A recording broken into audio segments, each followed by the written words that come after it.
नमस्कार दोस्तों, ocean network में आपका स्वागत है। मैं हूं ओमकार चौधरी।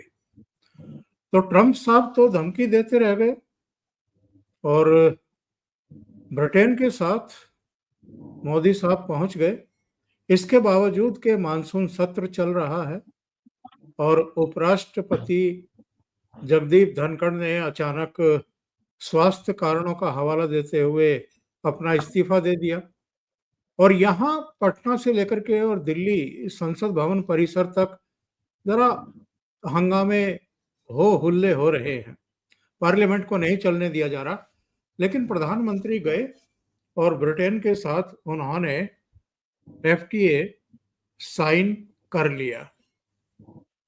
जरा ये जानने की कोशिश करेंगे कि अमेरिका के साथ हमारी ट्रेड डील सिरे क्यों नहीं चढ़ पा रही है।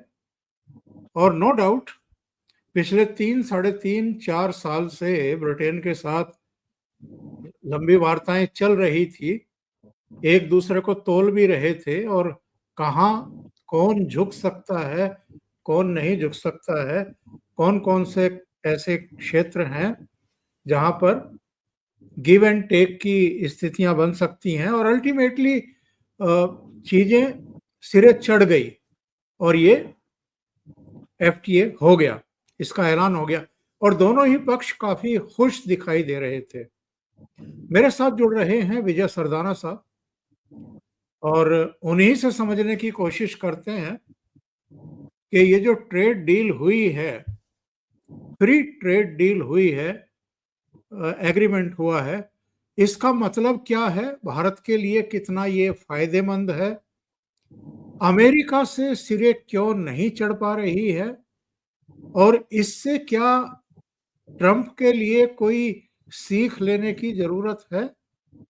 जिस तरीके से वो दुनिया भर को धमका रहे हैं कि आइए और हमारे साथ डील करिए, नहीं तो हम इतना टैरिफ लगा देंगे, उतना टैरिफ लगा देंगे, तो ये नीति उनकी कारगर होगी या नहीं होगी। हो सकता है कुछ देशों के लिए हो जाए, लेकिन सब पर तो आपकी धमकियां लागू नहीं होती है।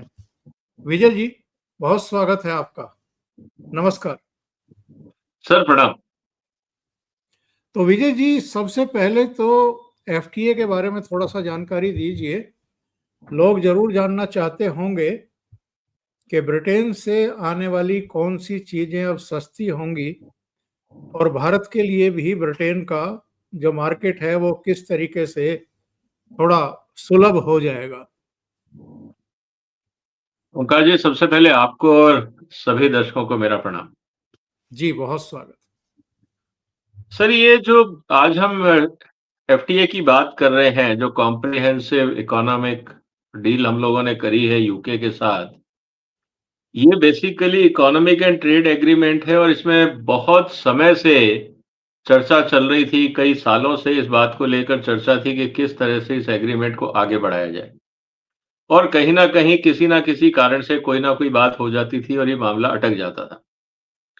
तो लेकिन अब ये बात हो गई क्योंकि दोनों तरफ से जरूरत थी। जिस तरह से ट्रंप साहब कार्रवाई कर रहे थे, यूके को धमका रहे थे, इंडिया को धमका रहे थे। हालांकि यूके और अमेरिका के बीच में एक एग्रीमेंट साइन भी हो गया, लेकिन कुल मिला के स्थिति ये रही कि दोनों देशों की जरूरत थी कि हम अब अमेरिका के या बाकी दोस्त जो लोग हैं अपने अपने एजेंडा की बात कर रहे हैं, तो जो अपने हित हैं जिन देशों के साथ हैं उनको हम एनकरेज करेंगे। तो ये एक जो ट्रेड डील है, ये काफी समय से एजेंडा में तो थी भारत सरकार के और यूके के, लेकिन अब ये हो गई, ये बहुत अच्छी बात है। अब इसमें सबसे इंटरेस्टिंग चीज क्या है सर, कि अगर जी हम इसको ध्यान से देखें तो इसमें बहुत सारी बातें ऐसी कही गई हैं। अगर हम ट्रेड की बात करें, खासकर ट्रेड प्रोडक्ट्स को लेकर, आपको पता है, दुनिया जानती है कि दुनिया में आज सबसे बड़ा कंज्यूमर बेस अगर कहीं है तो वो है भारत में। और जिस तरह से इकोनॉमिक डेवलपमेंट हो रहा है, परचेसिंग पावर बढ़ रही है, अगर मैं ये भी कहूँ कि जो भी यहाँ पे डेवलपमेंट है, तो पूरी दुनिया को लगता है कि भारत एक बहुत बड़ा बाजार है और इसीलिए हर आदमी यहाँ पे घुसना चाहता है। ट्रंप साहब को भी ये बात समझ में आ रही है, नहीं तो अगर उनका बस चलता तो वो पहले दिन ही आपको पता है कि बाकी देशों से किस तरह से वो व्यवहार कर रहे हैं। वो गाली गलौज करते और कहते हमें नहीं करना, भाड़ में जाओ, हम आप पे 100% टैरिफ लगा देंगे, 500 लगा देंगे, वो कुछ भी बोलेंगे। लेकिन उनको भी ये बात समझ में आती है कि चाइना ने जिस तरह से ट्रंप साहब के लिए मुश्किलें खड़ी की हुई हैं और लगातार एक-एक करके वो अमेरिका से अपने आप को डिटैच करता जा रहा है। तो अब ट्रंप साहब के लिए सबसे बड़ी मुश्किल ये हो गई कि अब मेरे को चाइना जितना बड़ा बाजार कहाँ मिलेगा? इसीलिए भारत की ज़रूरत है।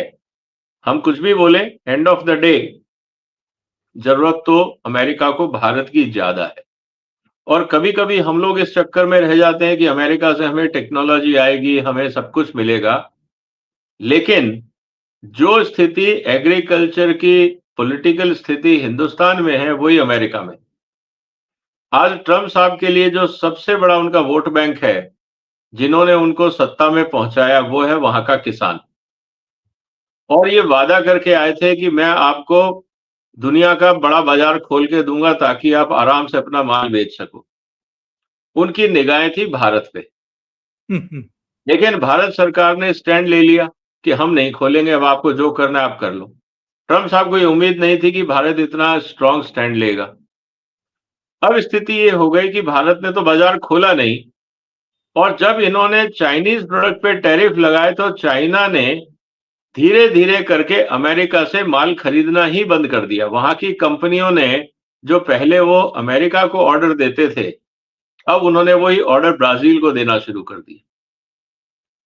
तो अभी तक स्थिति यह है कि पिछले 3 महीने के अंदर करीब $20 बिलियन का एग्रीकल्चर ट्रेड का नुकसान हो चुका है अमेरिका को। और अमेरिका के किसानों की मुश्किलें ये खड़ी हो गई हैं कि जब हमारे से कस्टमर बात ही नहीं कर रहा है, हमें पता ही नहीं लग रहा है कि अगले साल उनकी क्या डिमांड है, क्या क्वालिटी है, क्या रिक्वायरमेंट्स हैं, तो हम खेती कैसे करें? बिल्कुल। और अगर खेती कर लें, तो उस खेती का अगर बेचने के लिए या बाजार सामने नहीं दिख रहा है, तो वहां पे तो बड़े खेत हैं, वो बैंकों से लोन लेते हैं, हैवी मशीनरीज हैं। तो स्थिति ये हो गई है कि अब बैंकों से भी लोन लें और माल नहीं बिके तो लोन कैसे चुकाएंगे? बहुत सारे किसान जो हैं वहां पे, उनको ऑलरेडी बैंकों ने नोटिस देना शुरू कर दिया है। एक तो समस्या ये हो गई प्रेसिडेंट मतलब कि किसानों की, because of president Trump's policy. दूसरी जो सबसे बड़ी बात हो गई वो ये कि कुल मिला के जिस तरह से इमिग्रेशन का इन्होंने झंडा उठाया कि भाई हम विदेशियों को आके काम नहीं करने देंगे अमेरिका में, तो जितने फार्म वर्कर्स थे वो भी वहां से चले गए। तो ना उनको अब किसान मिल रहा है, मतलब कि खेती के लिए मजदूर मिल रहा है। कितनी भी आप मशीनें रख लो, मशीन चलाने के लिए ड्राइवर भी चाहिए, गोडाउन के लिए भी सही। आदमी चाहिए, बाकी वेयर हाउसिंग भी चाहिए। तो कुल मिला के उनकी स्थिति अब ये हो गई है कि उनको समझ में नहीं आ रहा कि क्या करें। और दूसरी तरफ, क्योंकि जब माल बिक नहीं रहा, प्रोडक्शन आ रहा है, सरप्लस प्रोडक्शन चलता जा रहा है, ऐसी स्थिति के अंदर अमेरिका में दाम गिरते जा रहे हैं। तो जो लागत थी प्रोडक्शन की, उससे भी नीचे दाम हो गए। अंतर्राष्ट्रीय बाजार में अमेरिकन प्रोडक्ट्स की डिमांड खत्म होती जा रही है, क्योंकि धीरे धीरे जो लोग हैं वो रिटेलिएट कर रहे हैं। अब खुल के तो कोई प्रेसिडेंट ट्रंप को बोलेगा नहीं कि तुम हमें सही। तंग करोगे तो हम भी तुम्हें करेंगे। तो चुपचाप लोगों ने अमेरिकन किसानों के प्रोडक्ट पे ऑर्डर देना ही बंद कर दिया। टेक्निकली जो अमेरिकन फार्म प्रोडक्ट्स हैं उनका बायकॉट हो रहा है एक हिसाब से। यहां पे आके जो मतलब किसान है अमेरिका का, वो फंस गया। रेट हो गए कम, बाजार है नहीं, अपने यहाँ पे खपत है नहीं, क्योंकि जितनी रिक्वायरमेंट है अमेरिका में प्रोडक्शन की, फूड प्रोडक्शन की, अमेरिका उससे 3 गुना ज्यादा प्रोड्यूस करता था, क्योंकि वो एक्सपोर्ट करता था। राइट। अब एक्सपोर्ट हो नहीं रहा, तो फंस गए। अब ये स्थिति हो गई। इसीलिए अभी भी ट्रंप साहब लगे हुए हैं कि किसी तरह से भारत को हम मना लें कि भैया जो चाइना हमसे माल नहीं ले रहा है, कम से कम तुम ले लो, मेरा वोट बैंक बच जाएगा।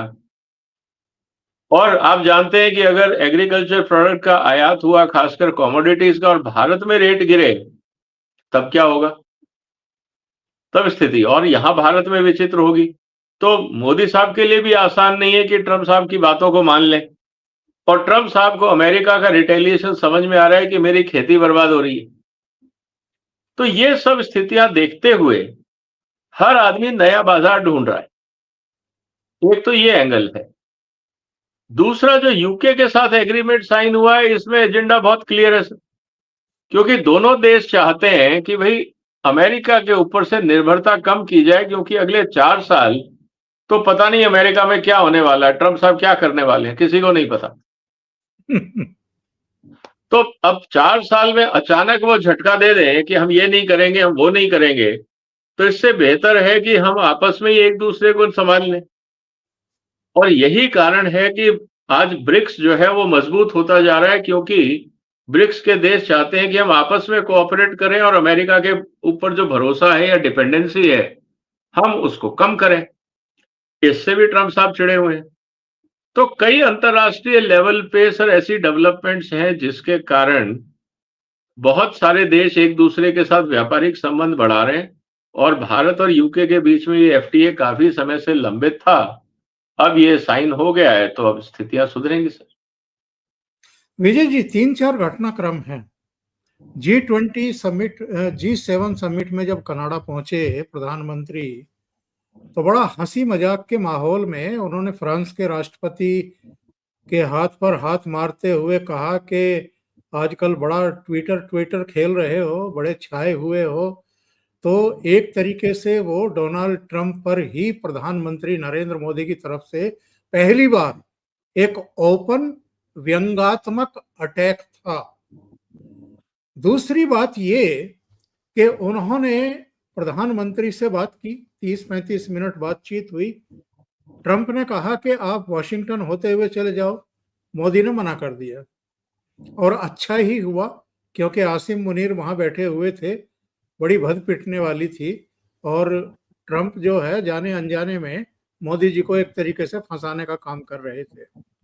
तीसरे, जो हमारे प्रतिनिधि मंडल ट्रेड डील के लिए नेगोशिएशन करने के लिए गए, वो 3-3, 4-4 दिन वहां बैठे और उसके बाद दिल्ली लौट आए।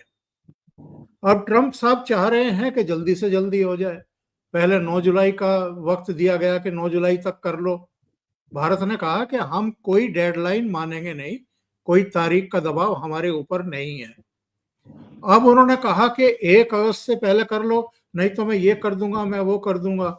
भारत अभी भी बहुत बेफिक्री के आलम में दिखाई दे रहा है, और उसका कहना है कि भाई हमारी 15 अगस्त यानी स्वतंत्रता दिवस आ रहा है, हम आराम से करेंगे, हमें कोई जल्दी नहीं है।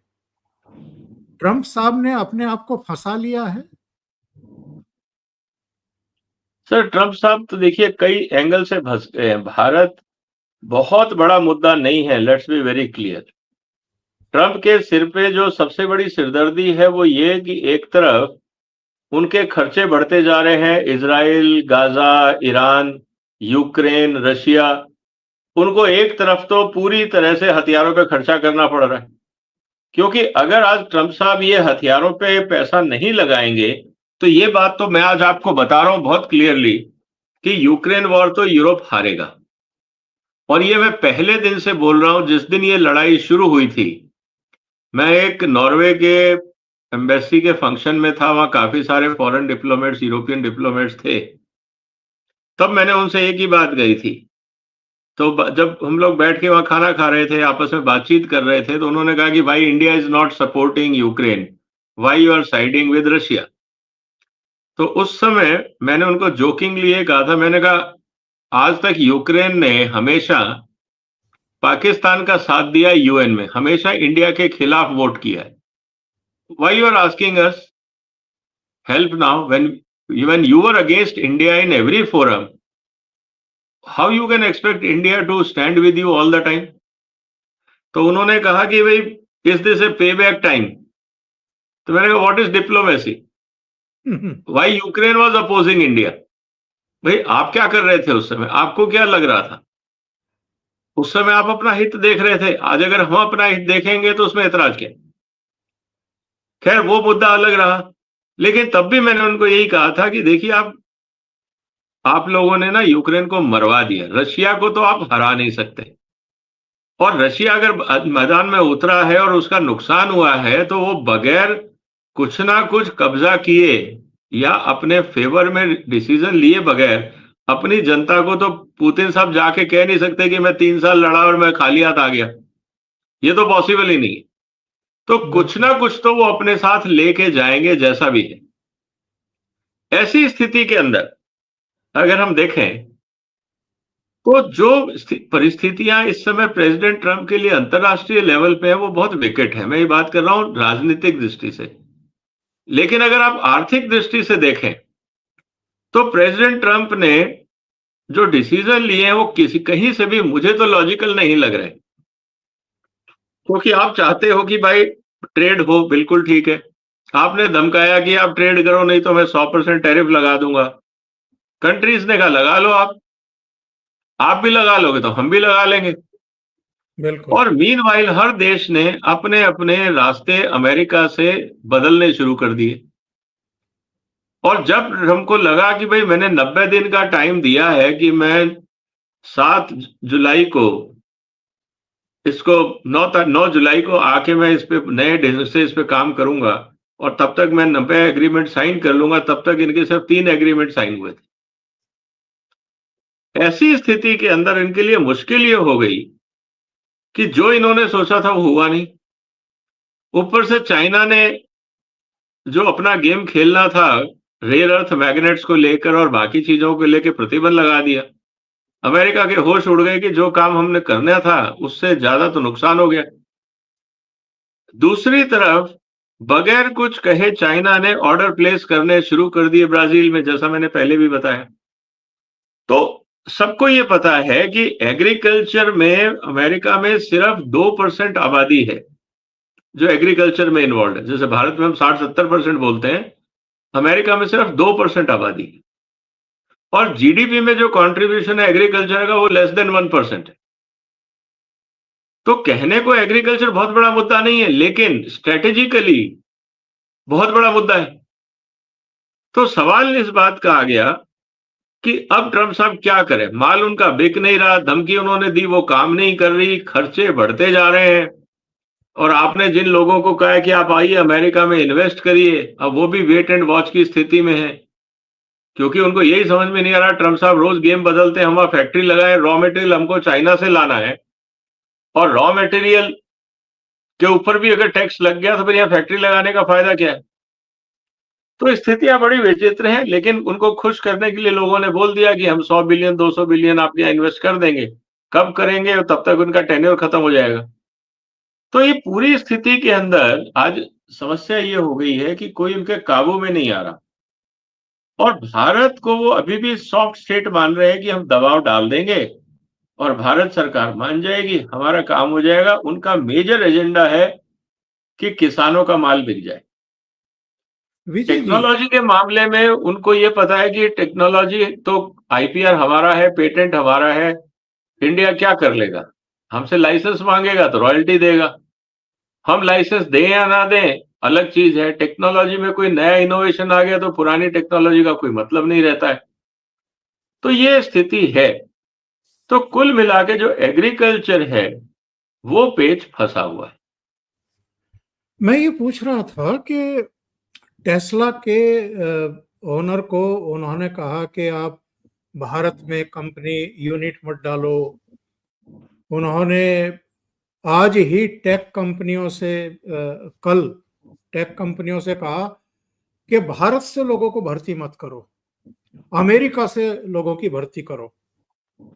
और कई दूसरे क्षेत्रों में भी उन्होंने भारत के खिलाफ एक तरीके से मोर्चा खोला हुआ है, या तो भारत को प्रेशराइज करने के लिए, या तो वो बदले हुए भारत को समझ नहीं पा रहे हैं और लीडरशिप को भी समझ नहीं पा रहे हैं।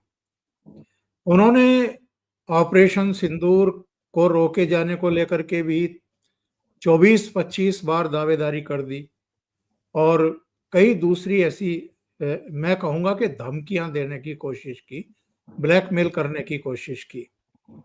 इन चीजों से बात बनेगी या बिगड़ेगी? देखिए, जहां तक बात है, इस समय अगर आप देखें, इन दो चीजों को बड़ा इंटरेस्टिंग वे में देख रहे हैं। आज अगर अमेरिका ये बोलता है कि मेरा ट्रेड डेफिसिट है, इसीलिए मैं टैरिफ लगा रहा हूं ताकि विदेशी माल अमेरिका में आके नहीं बिके, कोई ट्रंप साहब से ये तो पूछे कि ये विदेशी माल ला कौन रहा है।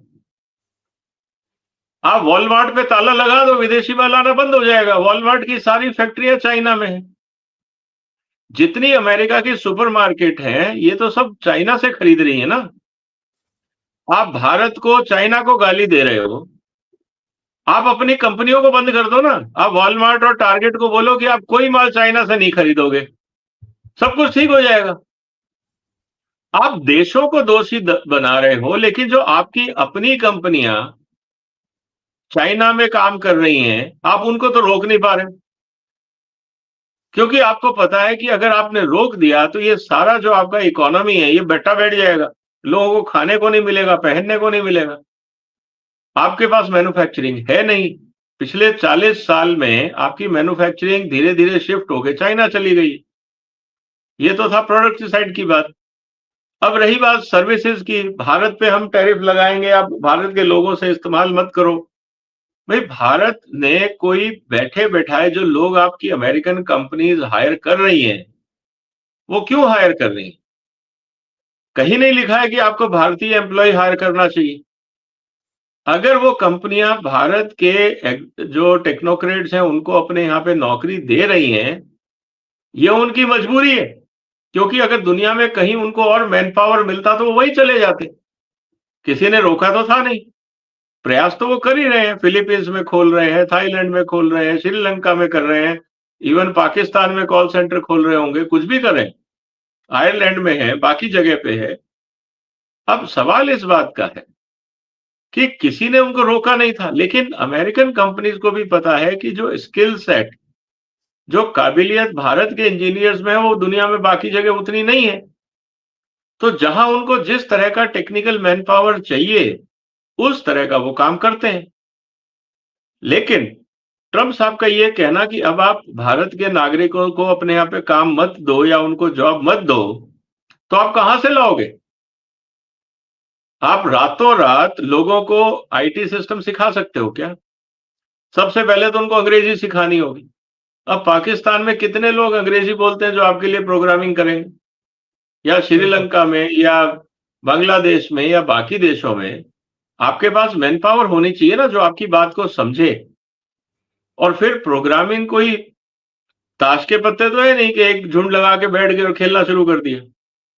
आपको स्किल आनी चाहिए, आपके पीछे पूरा एजुकेशन जस्टिफिकेशन होना चाहिए, आपके पास लॉजिकल रीजनिंग होनी चाहिए, उतनी मेंटल कैपेबिलिटी होनी चाहिए कि आप प्रोग्रामिंग कर सकें।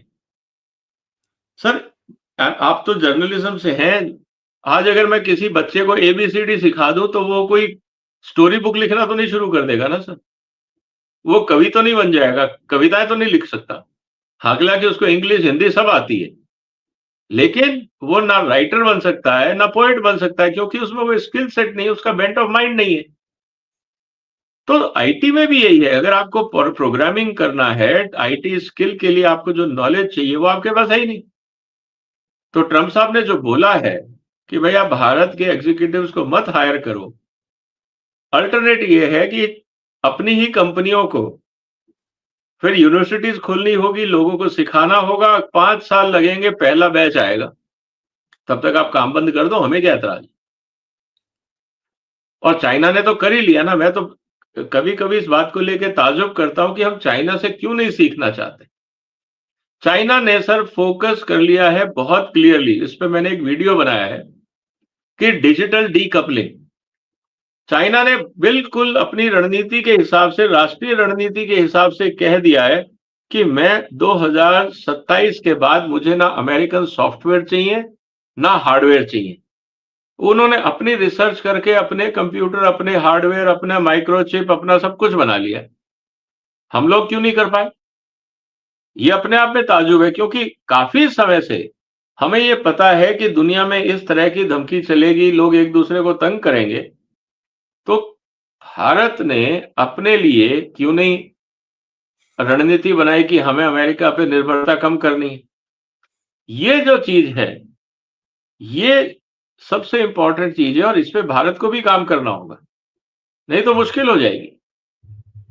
और फिर जहां तक बात है टेक्नोलॉजी की, आज एक बात समझिए सर, फेसबुक है, यूट्यूब है, या गूगल है, माइक्रोसॉफ्ट है, इनमें जितने सोशल मीडिया प्लेटफॉर्म्स हैं, इनका 70% बिजनेस तो इंडिया से आता है। चाइनीज तो इनको यूज करते नहीं, और इनको हेड यूरोप भी में इंडियन कर पॉपुलेशन रहे है हैं। नहीं। है जी। हेड भी इंडियन कर रहे हैं, इनको हेड भी इंडियन कर रहे हैं। हाँ, हेड तो कर ही रहे हैं, मैं तो बाजार की बात कर रहा हूं सर। जी हाँ। तो इनकी स्थिति क्या है? इनकी स्थिति ये है कि इनके लिए चाइना का बाजार बंद है, रशिया का बाजार बंद है, अफ्रीका में इनको रेवेन्यू नहीं मिलता, आपकी यूरोप की पॉपुलेशन लिमिटेड है, फिर वहां पे भी लैंग्वेज चैलेंजेस हैं। तो इनके लिए 60 से 70% जो बाजार है सोशल मीडिया का दुनिया का, वो है भारत। और अगर भारत अपना ही सोशल मीडिया प्लेटफॉर्म बना दे जैसे चाइना ने बनाया, चाहे वो फेसबुक है, चाहे वो टिकटॉक का अल्टरनेट है, बाकी चीजें हैं, मुझे लगता है ये बहुत मुश्किल हो जाएगी अमेरिकन कंपनियों के लिए। एक यूपीआई हमने अभी लॉन्च किया है, इससे उनके सारे क्रेडिट कार्ड्स की नींदें उड़ी हुई। बिल्कुल। वीसा और master card, American express bank card की, इन सब की नींदें उड़ गई हैं कि ये यूपीआई के चक्कर में हमारा बिजनेस खत्म हो गया, अब कोई क्रेडिट कार्ड लेने को तैयार नहीं है। तो ये स्थितियां हैं। तो मुझे लगता है कि अभी धीरे धीरे सच्चाई, जिसको कहते हैं ना, सिंक इन होने में टाइम लगेगा, तब तक मुझे लगता है बहुत कुछ बदलेगा सर।